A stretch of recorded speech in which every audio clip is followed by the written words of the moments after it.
Welcome to the Troxel Podcast. I'm Evan Troxel, and in this episode, I welcome Craig Barbieri. Craig has spent nearly the last 2 decades in the trenches of design technology, standing up new tools and standards, guiding teams through change, and translating business goals into practical digital workflows. From the early days of Revit rollouts and AIA large firm roundtable meetups to coordinating with contractors and reality capture in the field, his through line is simple: make technology serve projects, people, and the business, not the other way around. The thread I'm pulling on today in this wide-ranging conversation is the value of seasoned, battle-tested leadership. Craig's stories aren't theory, they're scar tissue and pattern recognition from 2 decades of doing this work inside real firms with real constraints. His playbook will surface during the conversation, including how firms can structure training time, where to invest first for outsized risk reduction, and how to frame ROI so that your teams and your CFO actually get on board. As usual, there's an extensive amount of additional information in the show notes, so be sure to check that out. You can find it directly in your podcast app if you are a supporting member of Troxel Plus, and if you're a free member, you can find them at the website, which is trxl.co. So now, without further ado, I bring you my wide-ranging conversation with Craig Barbieri. Craig, great to have you on the show. Welcome. Hey, nice to be here, Evan. I think our paths have crossed, many times at LFRT meetings throughout the years, things like that. You've just recently gone through a career transition, and I would love for you to be able to tell your story today and provide some insights, especially from the practice side of implementation, strategy, adoption. I don't know, but we'll see where the conversation goes when it comes to actually implementing technology in large architectural firms. But it's great to have you here, and I would love it if you could just kind of kick us off and tell a story of how you got to where you are now. I think you've been at many firms over the last couple decades. Just give us a kind of an overview of that. Yeah, well, so I went to graduate school for architecture, and here I am, an architectural technologist and fractional CTO, which is, if you ask me in the year 2000, where I would be in 2025, I would not have said, where I am, right? What I'm doing. I was all set on being an architect until I actually started to practice. And the reality of architecture and my own personality, my own sort of likes, led me down the road, always heading down the road of technology and innovation and pushing the latest software and the latest tools, the latest hardware forward. And so the reason I got into the role that I did was really because I was an early Revit adopter, as I'm sure a lot of people are. I had the hardest time finding a firm that in Philadelphia that was using Revit. Yep. And so I was working for this design firm here, Daroff Design, who did a lot of hospitality, very famous for doing hospitality work, and airports and that kind of thing. I was there, and I heard from a friend that a firm called Kling Stubbins was going to start the largest Revit project ever attempted. Okay. And I was like, my eyes like lit up. I was like, wait, I have to get in this project. What year is this? What year are we talking here? This was 2007. Okay. 2006, 2007. Because I joined Kling Stubbins 2007. So, and I joined the interior design group because they were the only ones who needed someone at the time, and I was like dead set on working on this project because I'd been using it for so long, right? And finally, I could use it in a sort of more professional, like a big project in a real firm. Mm-hmm. And from then it was helping get that project off the ground. There was a great team working on it, a great IT team as well, installing riverbeds and a lot of technologies that were really new to me and the entire firm, and I think probably the industry as well at that time. And then I just kept sort of harping on how wonderful Revit was, and I did like little presentations in the company and had like wine and cheese discussion forums and pulled together other sort of like-minded people in engineering and interiors who were like seeing the value of Revit. And then one day that the CEO came to me, Mike Lorenz came to me and asked me if I wanted to go down this road and be the director of practice technology at the firm. And Okay. And then that was it. I was like, yes, sir. Were you so you were voluntold based? I mean, he gave you the option, but you were it was a good alignment for you. It was because I still love designing things, but I'm sort of at home with technology. Yeah, I like the tools. I like the tools a lot. I like the hardware. So when he asked me, I had actually already proposed the idea to him in an email, but didn't really expect too much out of that, and then voila. When you sent that email, were you looking at other firms and like things that they were doing? Was just this is just something you saw the need for in your own firm? Like, where did that come from? So yeah, I've always been sort of driving down the road with blinders on when it came to Revit. Like, I had just learned about Autodesk University. Basically that same year, and the IT guy said, "Oh, you should go to this conference. Why don't you go?" And I was like, "What is this Autodesk University? Isn't that like an AutoCAD thing?" Right. And so I went, and it was huge eye opener, of course, right? Because here are like a bunch of like-minded people, and they're talking about the software that I think is fantastic, and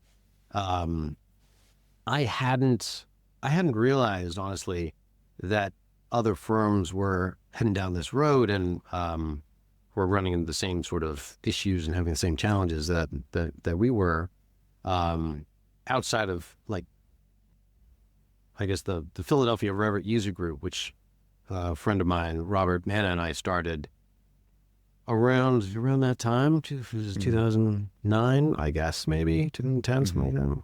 So. Yeah. I'm dating Isn't that myself. interesting to like firm? I think that's just a common trait amongst firms. It's like it's just us. It's just us that are dealing with it. And then you go to AU or you go to an LFRT meeting and it's like, show of hands, who's dealing with this? And all the hands go up, right? It's like, oh, okay. I don't feel so alone anymore. What are you doing about that? What are you trying? And then it is just like opens up the conversation of, oh yeah, we're all dealing with the same stuff. Yeah, especially the LFRT. It was especially unique with that because they were large firms, similar kind of large issues. It's actually where I met Anthony Houck. He with the first they called it the BIMI. I don't know did you attend that? I did not. No, I was going back. The BIMI, and Anthony came and he gave out a little presentation, and I think that was his first time.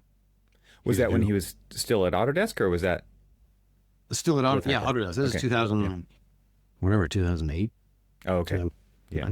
No, Craig, I'm a few years behind you in like adoption of this stuff. I remember I started at HMC around the same time that you just mentioned, like 2007. Okay. Revit was not on the list of things to do yet. At least it wasn't publicly like, oh, we're doing it until 2009. That was like the date when it was like all projects are going. And of course it wasn't all projects. And there were many, declaring bankruptcy during a Revit project. It just got too much, just export to AutoCAD. Like, we saw every version of that, for the next couple of years. But, and I don't think I became aware of AU until 2014 even. Like, it wasn't even a thing that. Oh, wow. Because and so I think like Thinking about how difficult it was to get outside of the silo of your own firm and who's talking and where are they talking and is anybody talking about this stuff publicly? You're digging through forums on what, like, that's all it was back then. It was just forums. There was barely any social media, right? I think Twitter started it. Like, I started on Twitter in 2006, 2007, and we built an architectural community, but it wasn't around technology. It was just around the broader practice of architecture. So, yeah, I mean, these were early days for sure. And just finding this stuff, it was all about your network, your personal network, I think. Yeah, I think that is that's one of the aspects of, especially on the technology side, the architectural technology side, that was just really valuable in my career. And I think in my colleagues' careers as well. Is that, like, so I've since built some great relationships, and then, one of the reasons why Robert and I started the Philadelphia Revit user group way back when was because we came back from AU and we were like, I want to like recreate that kind of atmosphere where we can, talk about these things and figure out, see how other people are accomplishing this, using the tools. And it's that creation of that community has really been sort of essential with getting me, really keeping me in this role for so long too. And I'm not sure I would have stayed in as long as I have without that community. Yeah. So you became practice technology director, and where'd that go? Yeah. So I rolled out Revit firm-wide, with, help of a lot of people, of course. And then Jacobs came in and acquired us. Jacobs Engineering, it's a big company, 63,000. But their architecture group, their global buildings group was, 4,000, I think, 4,000 people. Still, that's a lot of people, right? Yeah. Changed the dynamic significantly. And they actually had, 4 or 5 other directors of design technology, I think they called them. Sean Foster and everybody.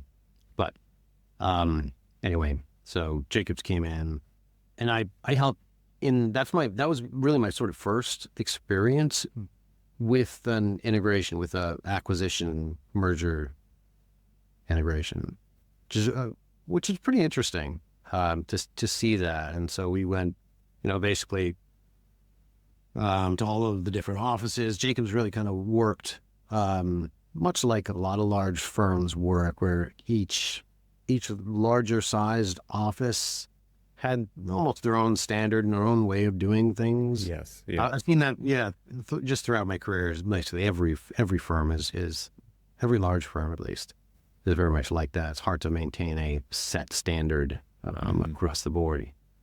But we had, at Kling Stubbins, we had developed a lot of content and a lot of workflows that made us really good at what we were doing in building information modeling. So, they adopted a lot of those techniques. And then I moved on to where did I go after that? Maybe Hanoni, which is that's an engineering firm. Oh, wait. Yeah, Hanoni. I think it's Hanoni. Anyway. Yeah, I know. I know exactly what you're going through right now. Wait, what? The timelines are blurred. Yeah. But yeah, a long history of a great bunch of firms, I think, honestly. So that's and that's what's really given me, I think, a perspective that, like, when I joined Ewing Cole, there were people there that had been there for 40. Like, one of the guys who worked for me had worked there he celebrated his 40th year. And I was like, wow, I didn't do that. Right. I mean, he's very good at what he does, right? He's actually an Autodesk expert elite. candidate pushing. I don't know what you call them that. Anyway,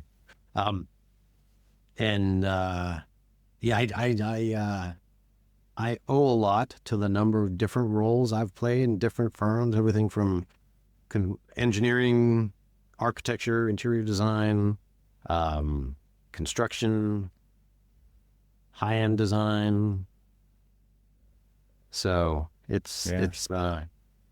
gives you, I think it gives you a lot, a much broader perspective of what's important, especially construction. I don't know if you've had any experience with construction firms. That was a nice break from the design technology realm to dive into construction technology, because you ever wondered what happens to your firm's models once the contractor gets it?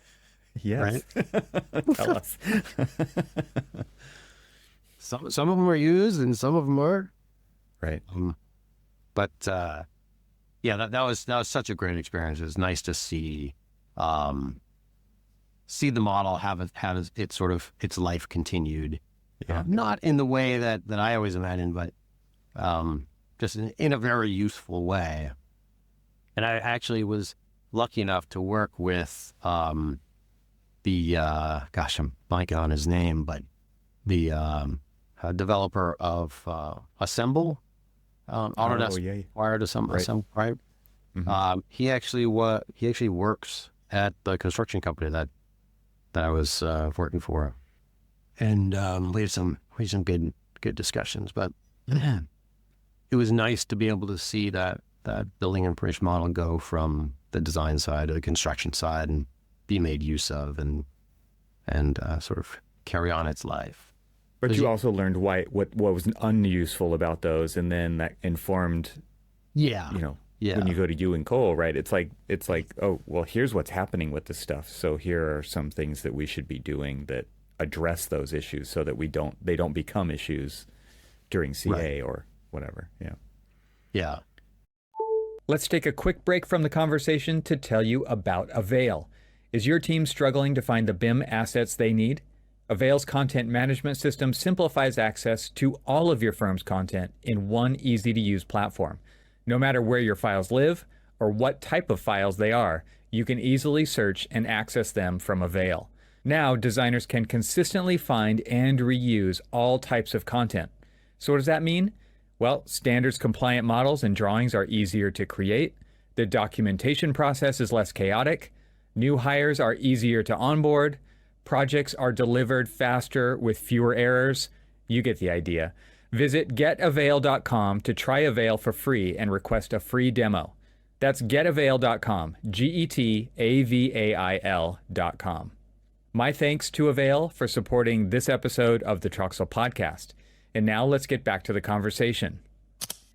Yeah, and actually one of the first things that I did at You and Cole was institute or bring on a full-time project coordinator, basically virtual design construction person to review models, help teams coordinate before it gets to the contractor.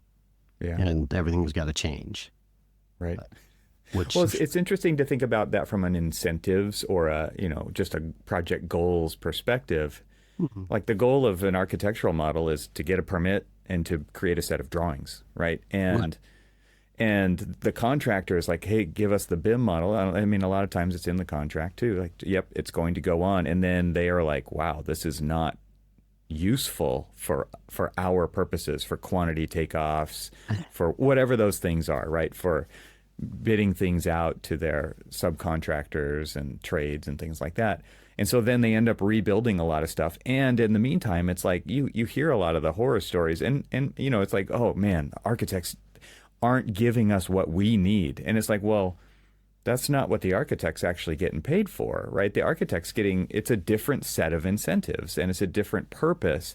And there's many different models for many different reasons. It could be energy modeling, it could be visualization, it could be permits, it could be pricing, it could be all these different things.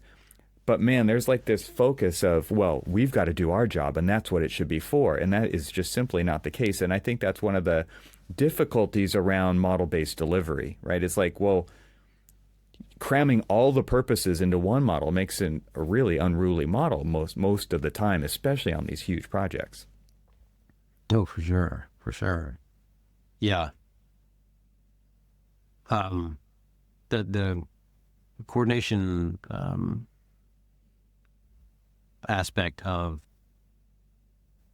I know it was actually the first time I'd done it in an architecture firm, like brought on a coordinator into my team whose specific job was just to coordinate projects and pull the team together and make sure that everyone was attentive to clashes and so forth. And super valued. Everyone, like after the first session with Lauren Tarvin, who's still there. The discipline leader of engineering came to me and he said, "Oh, this is fantastic. We want to be able to do this on every project," because there's I think there's like a level of quality and you sort of have you have some respect for the team. They can put together a really high quality model, and have the confidence in delivering that model to a client or a contractor, and knowing that there aren't many mistakes in this, if any, right? There are always mistakes, but yeah, there aren't that many mistakes. We've run through it. Mm-hmm. The value of that, on the flip side, you get fewer RFIs and fewer change orders, of course. And there's, you can put value on that. I wish there was a way to track all of those things that all of those change orders that didn't happen and all of those RFIs that didn't happen. Yes. But that's never the case. And so when it comes to the value of these technologies, it's so hard to justify to someone. Yes. Like, you're reducing the number of change orders, you're reducing the number of RFIs, you're reducing a whole bunch of different things. And there is, there's a number that's tied to that nobody ever sees and is like next to impossible to communicate. Right. But I digress. Well, I like this digression because I think this is a reality in firms, which is, a lot of times you're going to have non-practice people asking those kinds of questions, right? Because it's going to go to them. Maybe they're on the, the budget approval side of things. And it's like, well, prove that this investment is worth it, right? And so what's the ROI on implementing this software, this training, whatever those, the steps to getting there are for adoption and implementation and all those things? It's a big investment. Bigger the firm, bigger the investment, right? And so what's the ROI? And like you just said, it's extremely difficult to actually put numbers on those things because we're not tracking the things that didn't happen because they didn't happen, right? And so a lot of times that's what the software is doing. It's keeping those things from happening because of a better way of doing something. And so I mean, what kinds of arguments did you make in firms when it came to, to supportive arguments of implementation for things when it came to having those kinds of conversations so that you could really implement the value that you saw in what some of these solutions were offering? Well, so without like picking one out,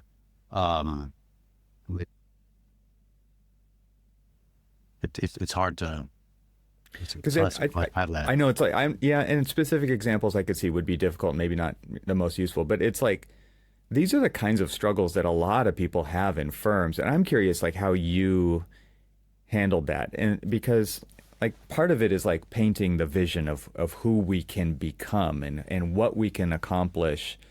But again, it's still even difficult to measure that because that takes a long time to actually happen it requires adoption, it requires standards, and people sticking to those standards and not going back to their old ways of doing things and using their secret stash of content on their own hard drive. And like, there's so many versions, or, you know, there's a lot of different things you could look at there that really need to happen for that bigger value to come to fruition. And I'm just curious if you have any kind of big high-level examples of how you accomplish anything like that in a firm. Because again, I think this is the kind of thing that a lot of people struggle with. It's like, make the case. Yeah. And the case is usually a vision. And it's like, well, here's where we could be. And so I'm just curious if you have any pointers in that direction, because I think it's so valuable. So whenever I go down that road of sort of justifying or painting a picture of the value of a new technology, I always try and align it with the firm's overall mission or goal, or the strategy that the firm's trying to align with their goals. So the best way to communicate value is through examples.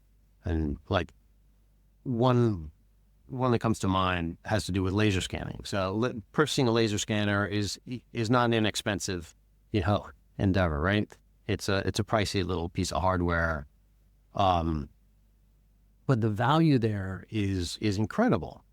So one example I have is actually while I was at the construction firm, was we had one project startup. We'd gotten the Revit model from the architecture firm, and the superintendent was lining everything up, doing some sort of spot checks of dimensions, and he found that the elevator core was 18 inches off. Yeah, just a little bit off. Just a little bit. And this is a lab. This is a lab building. So the core is 18 inches off. It's like, how does this happen in this day and age?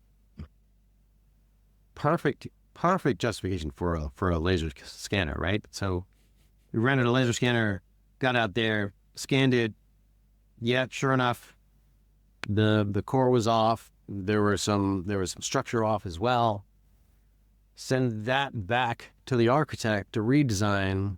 Months later, they've got everything, corrected, and the project can start up. But, we're talking, a significant amount of time in relaying out this lab project that could have been entirely avoided if they had just done a cheap laser scan at the outset. It was like, $2,000-3,000 to scan an empty shell. Yeah. With a scanner. It totally worth it. Why that's not done just as a standard for every project, every renovation project or fit out project, I'm not sure. I think it should be. But the value there is huge, and that's just a very visible way of seeing that.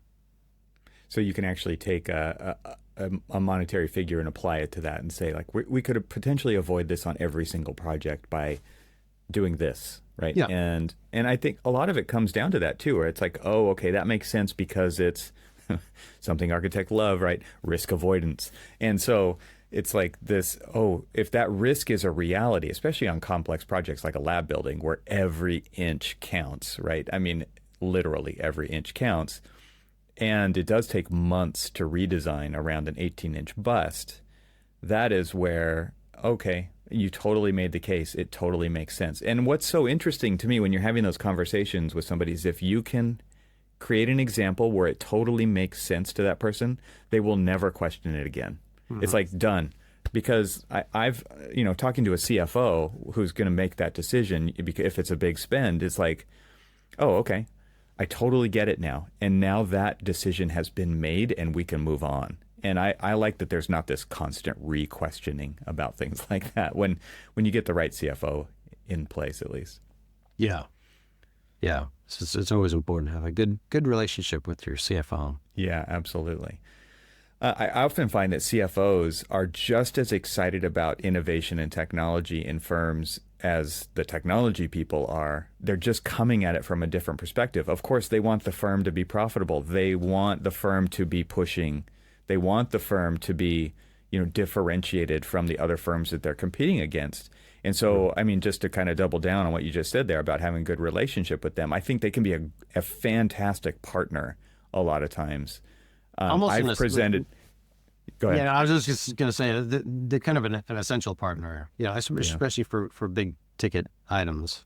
Yeah, I presented. I did a presentation to the large firm roundtable CFO group a few years ago, and they were more excited. I mean, and you go to an LFRT meeting for the CIO group and the CTOs and everybody's like, oh yeah, yep, me too. And like the CFOs were like, all the hands went up. There were so many questions. What are you seeing? What do we do? And it was really, really refreshing. I was not expecting that from that group, but just to kind of reinforce what I was saying, that they're great partners, and you're saying essential partners, right? Like that to me it's an amazing group of people who really care. And so again, a tip for the audience, like that's a great relationship to build for sure. Yeah. I totally agree.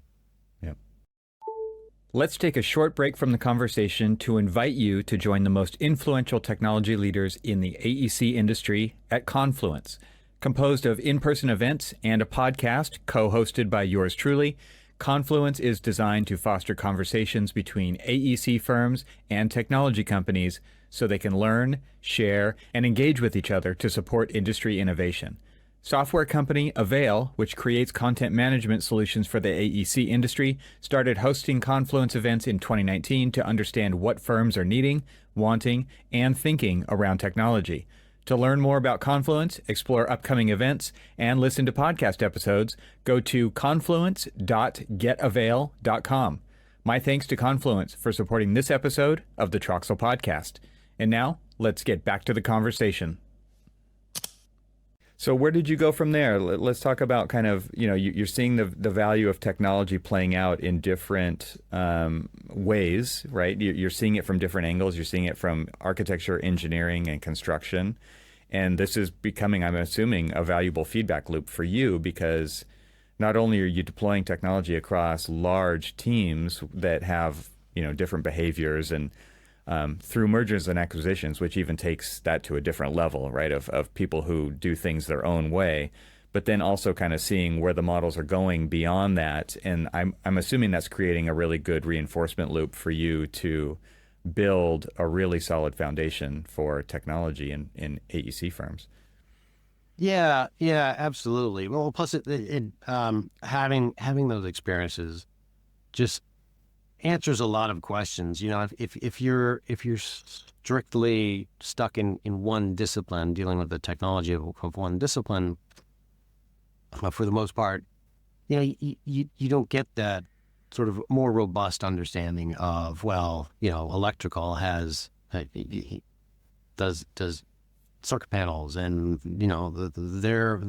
there's a degree of automation there, and a number of different activities and requirements around what they do that architectural technologists, strictly speaking, may not realize. And so and that goes for like civil engineering too, and civil 3D, and how that integrates and plays back and forth. It's having that sort of broader understanding of the different technologies, I think, has served me well. If I guess I have yet to see or drive forward an entirely sort of fluid workflow from discipline to discipline, from concepts to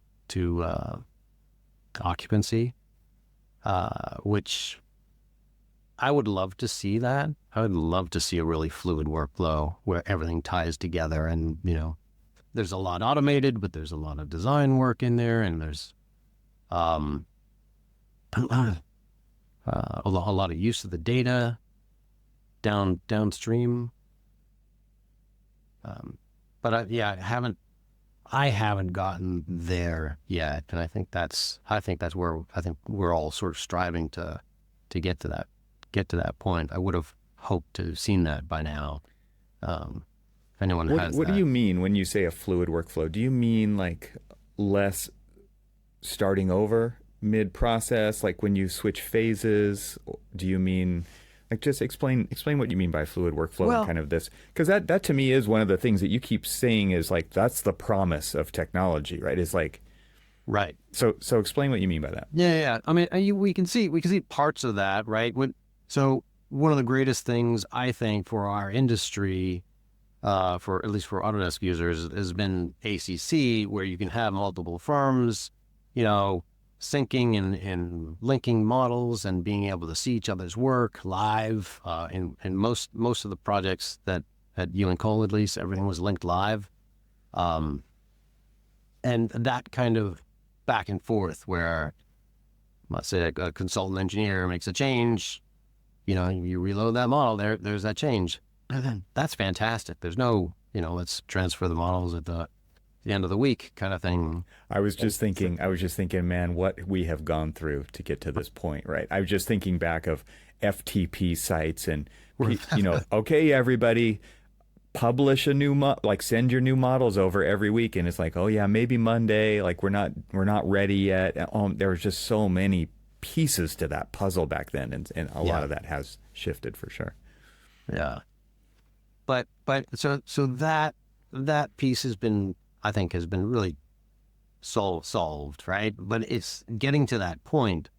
A lot of firms still, go from Rhino or some other 3D modeling tool to in early concepts, and sometimes through schematics before they get into the Revit and other documentation. Or two models, right? Like you've got the Rhino model you got the Revit one for the floor plans, and you've got the Rhino model for the massing, for example. Yeah.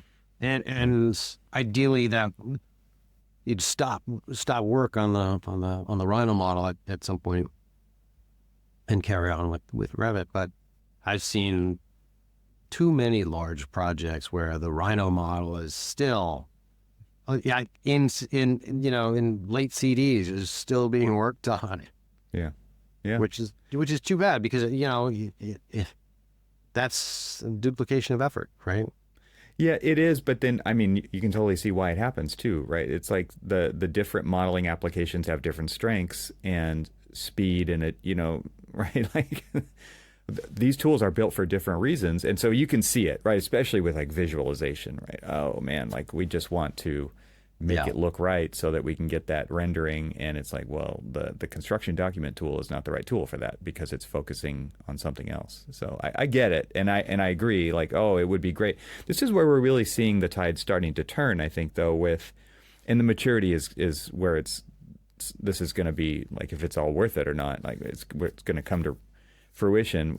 You can see you can see the intent with these BIM 2.0 tools, with Arcol and Snaptrude and Giraffe and these kinds of tools where it's like, okay, they're early stage planning, they're tied to numbers, they're tied to budgets, they're tied to massing, and they can do some floor plans, and they can send stuff to Revit for documentation. Even Forma is doing this, right? Still relying on Revit for that documentation side of things, but it's helping us make better decisions earlier with these other tools. And at the same time, like that maturity isn't there, and so we still can't do it all in the one tool because it takes years and maybe decades to get to that point. Right. Yeah. I do like. I haven't played around with Snaptrude in a while, but Forma I have, and I like what they're doing. I've been an advocate of that for early design, and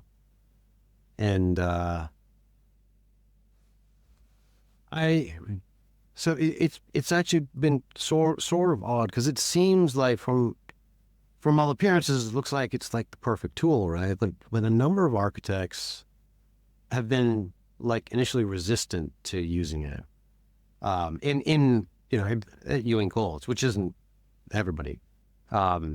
Which is, but as we talked about earlier, when you go to the meetings, it's like, yeah, everybody.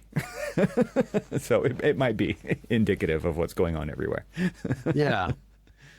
But what they are doing is pretty fantastic. Being able to like quick, especially with the integrations. That's one of the things that I think they're really nailing well, is the integration of Rhino into Formo. I mean, if it's Snapdroid or any of the other tools, right, that are doing the same thing, those integrations are so key to making that tool that stepping stone to getting to that perfect fluid workflow. Because not every designer is going to be like, some people use SketchUp. I'm not a fan, but some people use SketchUp, and so what? That's the tool that they want to use. That you got to integrate with it. Like have an integration with that, and you'll get that audience, right? But yeah, at the end of the day, that perfect sort of fluid workflow is still a bit of a dream, I think. Yeah, and what do you think about this from a practitioner side of things regarding just the number of tools? Like pre-show, before we hit record, we were I mentioned this idea of like a wood shop. You go into a wood shop, there's a lot of different tools for a lot of different reasons, right? You're going to use the table saw for this. You're going to use the bandsaw for that. You're going to use the planer for the thing. You know, it's not like you're trying to, the one tool to rule them all. You know, that tool may not do everything extremely well in any case, if that's what they're going. Like we've seen that with Revit for a long time, right? It's like this, it has to do single family residence and high rises and everything in between, right? So does it do any one of those things? It's not purpose built for any one of those in particular. And so therefore there's workarounds required. There's all kinds of things that people have to deal with to make it work for them.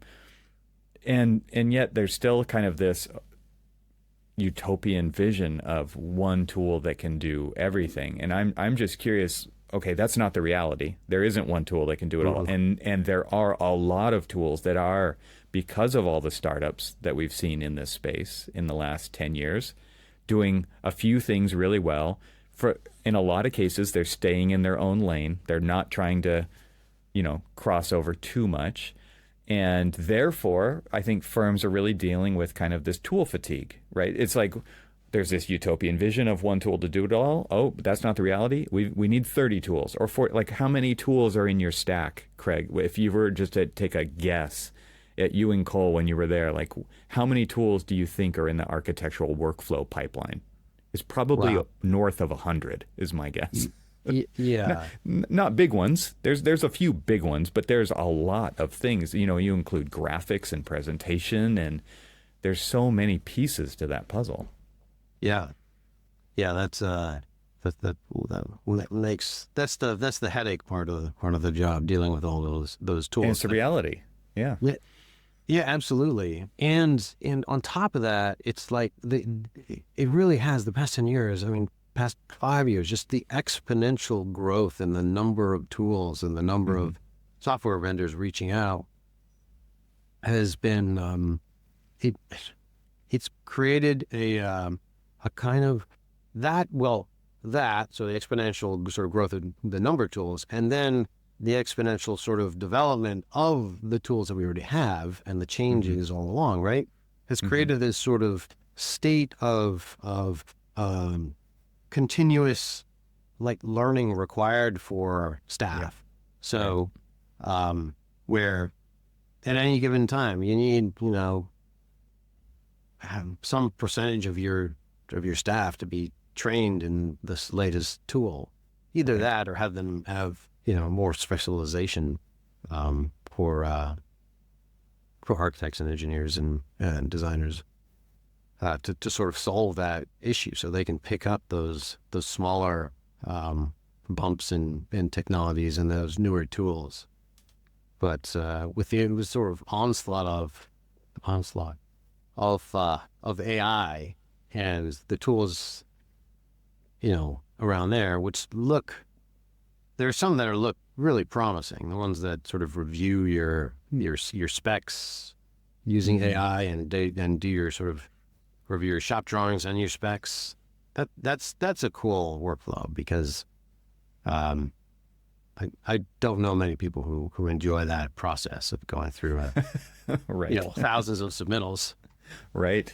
To check. Absolutely. Make sure everything aligns with the specs and the shop drawings are right. And oh man. And because it's such a low desirability index on those kinds of jobs, it's like people don't put their best attention on those either, and that's where a lot of things slip through the cracks. It's a tough job for sure. Yeah, I'm thinking about kind of the number of tools, and I'm glad you brought up training because that's a real aspect. Did you take that upon yourself? Did you rely on other companies? How did you implement kind of a training layer in your firm? So so I had a number of staff at Ewing Cole. Actually, most of the companies I work with had a good number of staff, so I could rely on some of them to do the training. But I also have been a proponent of using the self-paced learning tools like Eagle Point and Get Global Lead Training, because it's the value of having me train some number of staff people in using any one tool is not really, that's not the best use of my time. The self-paced learning works for a good number of people that use it. And then there's always some other group of people that need the hands-on, in-person training. So I've always made training. Training's really important because if you don't train people on the tools, and they make mistakes, they do things the wrong way, and they need to be redone. So unless you like paying twice for the work, train your people. Let's take a short break from the conversation to tell you about something that I think is pretty great, and you might be interested in it, and that is my exclusive newsletter available only to paid members of TRXL Plus that I call Leadership Edge. If you're looking to stay ahead of the curve in architecture and technology, Leadership Edge delivers insights that you won't find anywhere else. Why? Well, because they are my deep dives into the podcast conversations, just like the one that you're listening to in this episode, to give you an edge on the industry. Each edition of the newsletter provides key insights for forward-thinking leaders seeking innovation in AEC who are short on time, offering the context of each conversation without the need to listen to the full episode. I've actually designed them, though, to keep you updated, spark your interest, and encourage you to tune into the full episodes if those ideas resonate. And the best part is that they are packed with actionable takeaways to help you navigate the future of practice. By becoming a paid supporter, you get Leadership Edge delivered right to your inbox, and it's a direct way to support my podcast while getting exclusive, valuable content to sharpen your leadership mindset. You can join today at trxl.co and start receiving my Leadership Edge newsletters. Just click the subscribe button either in the upper right-hand corner or at the bottom of the page, or you can visit the link that I put in the show notes. Thanks. Now back to the conversation. Yeah, absolutely. This is one of those things, though, that I think a lot of firms, it's not in their line of sight because it's like, well, we just have to get the work done. We have to get the projects done. And to your point, I mean, how many times have you seen somebody doing something and you're like, oh, there's a better way to do that if you just do this. And they're like, I had no idea. It's not like they were avoiding. They just didn't know what they didn't know. And it's like, oh, thank you for telling me. And so in the case of training, then it's like putting this in front of people. And a lot of people don't even want to take the time to do it. They see training as a burden because it's taking away from their job. And so this is one of those struggles in firms. And I wanted to bring it up because I think a lot of, these startups are coming at us with great new tools, but the burden of implementation is huge.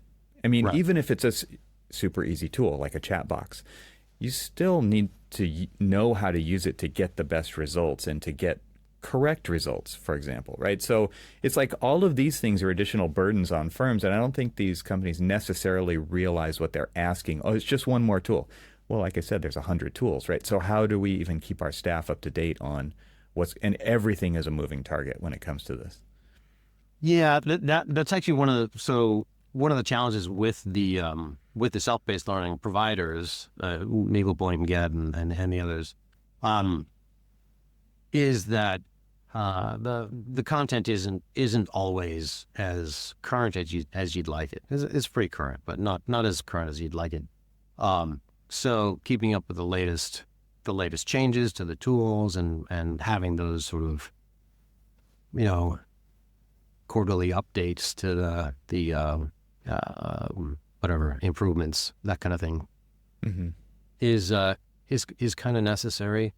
And that's, the design technology staff perfectly able to, and I think they actually enjoy it, perfectly able to teach those aspects, in lunch and learns and that kind of thing.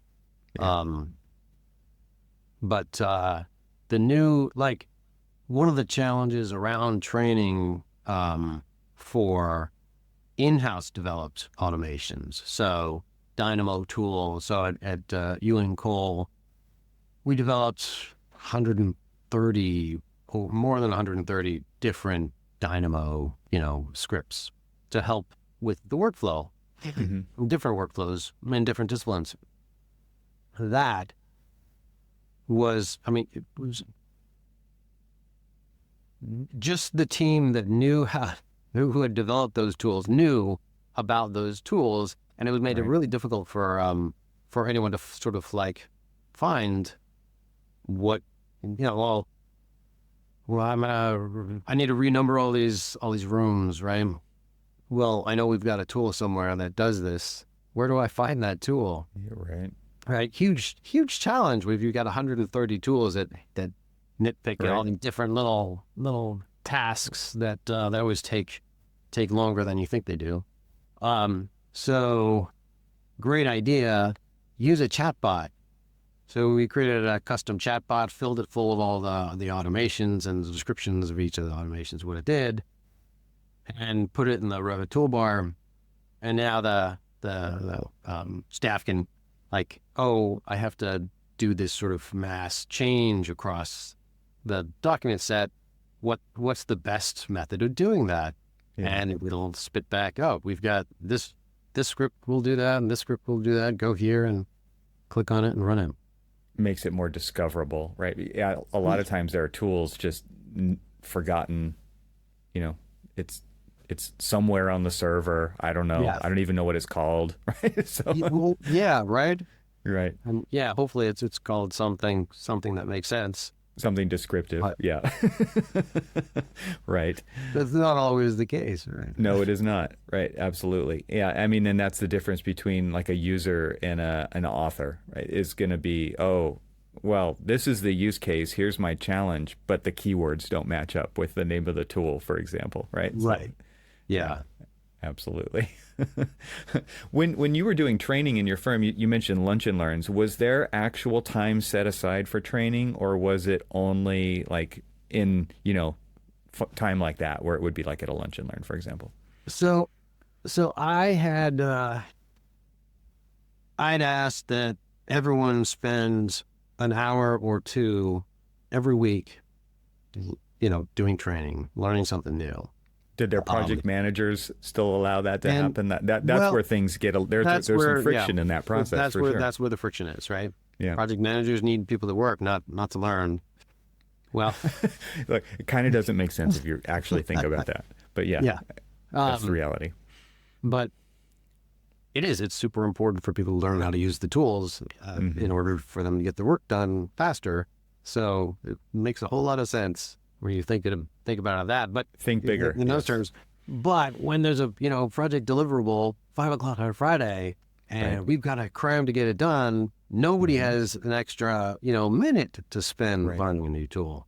So totally understandable when you've got those that crunch time, right? That folks aren't always going to get to the training. But part of the review process that I was pushing forward, the annual review and the quarterly or biannual review, was to bring up the staff person's training, see what did they, how much time did they spend, and what did they learn, is it making an impact? Yeah. And for some who brought it up in their review meetings with their employees, works great. And others didn't do it. It's hard to maintain that, unless you're sitting in every single review meeting. Yeah. But for sure. It This is a real struggle. Cool. For sure. And I think about like a KPI like that in a kind of a annual or biannual goal setting session, and then a review of that session at the end. It's like a lot of employees are not in the position to get to make the decision of how they spend their time, right? And so, did you accomplish your goal of doing, 20 hours of training this year, whatever it is? Well, no, because I wasn't allowed to. So, I mean, these are the things that actually happen in firms. And so to me, like, it actually makes a lot of sense to set aside a specific number of hours per month, per whatever quarter, that you just get for training, because we need it. Like, our firm only gets better if our staff gets better at using these tools. Yeah. And that's where the lunch and learns come in to sort of help with that, because everybody's going to need lunch, right? You've got a captive audience, and you can provide them some training on important things at that time.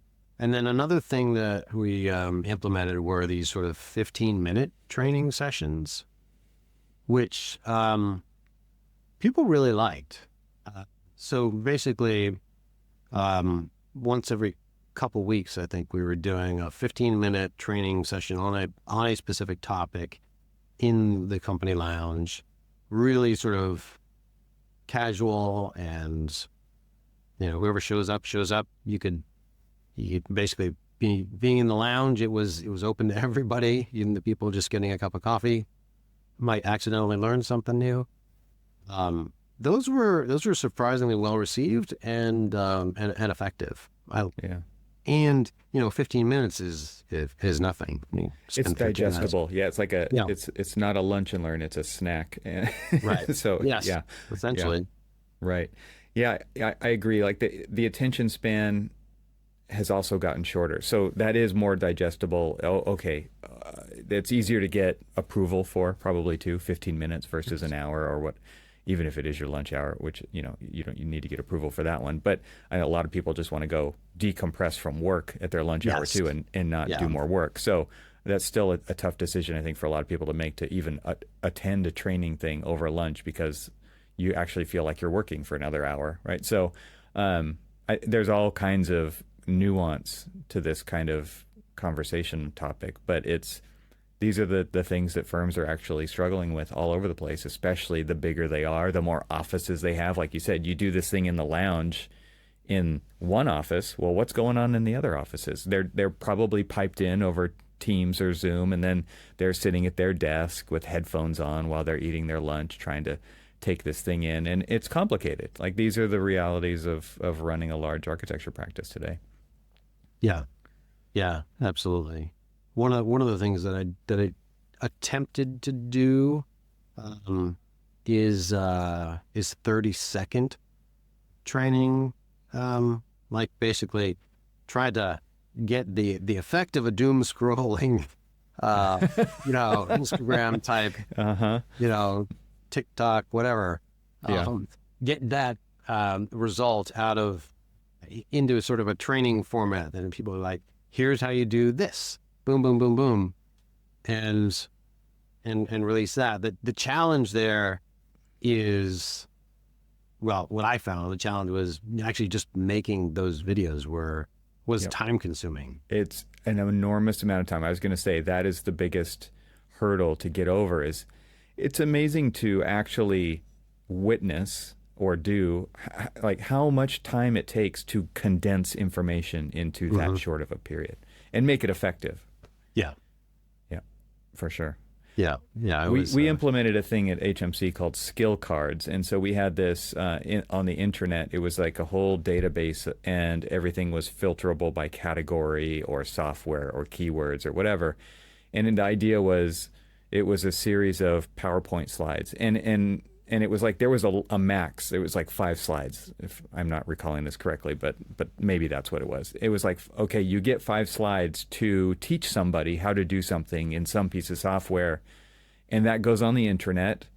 And, you know, you can, because it's PowerPoint, you can update it. It's a dynamic document. It's not like a dead, you know, it's not like a printed piece of paper in that regard. So if the software changes, it could get updated, and yep, you maybe move the bubbles around or whatever. It wasn't video. We weren't at, this was years ago.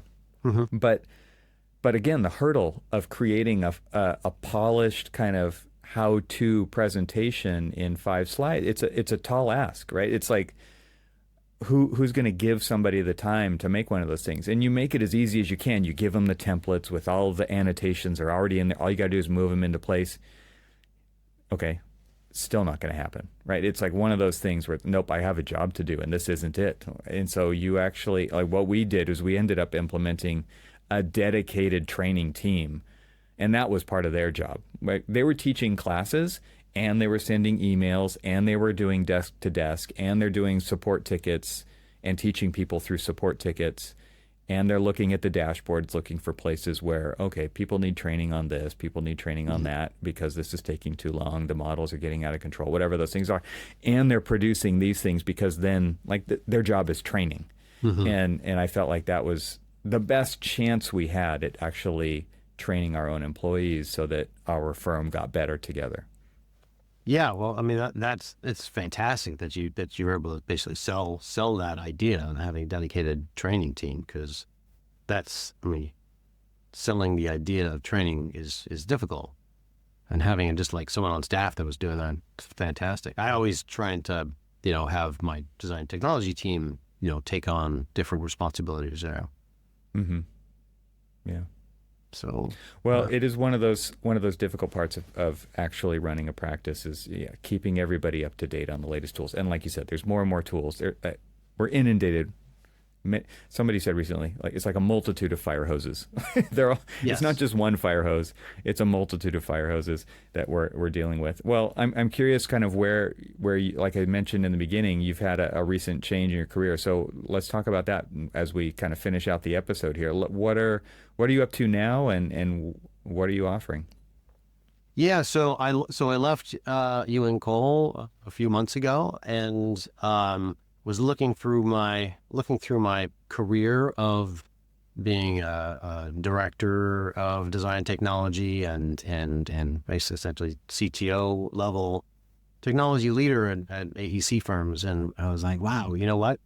I look a heck of a lot like a consultant, like a technology strategist. Why don't I try and do that for a while?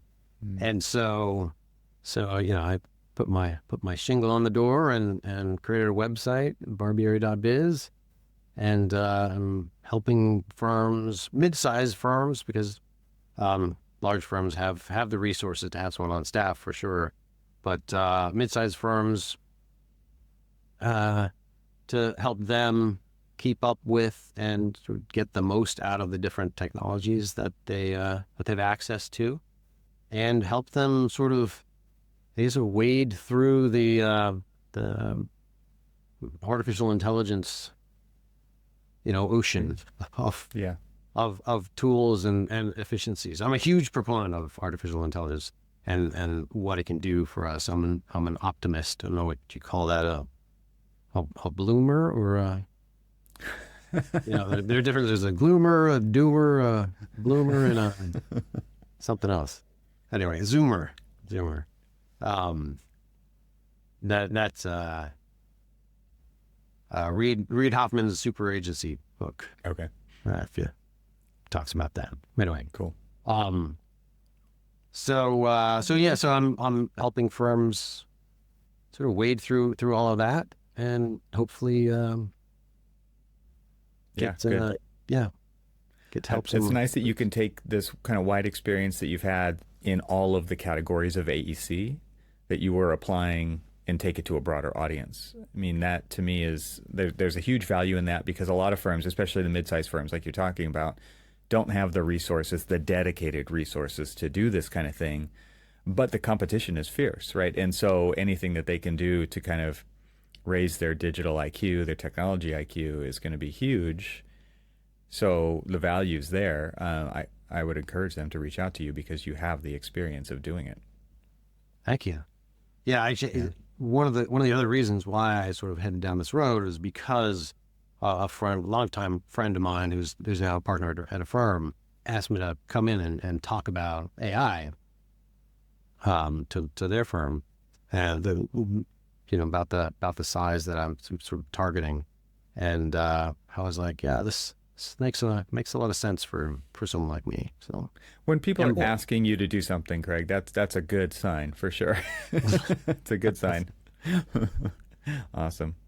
Well, thanks for having this conversation. I think it puts a light on the real challenges of implementing technology in a firm and staying up to date and training staff. I know we spent a lot of time talking about training staff, but like that, where the rubber meets the road. I mean, you can implement tools all day long, but if nobody uses them, who cares, right? It's just a big waste of money and time and effort. Yeah, so 100%. I appreciate you doing that. So we'll put links where people can get in contact with you in the show notes for this episode.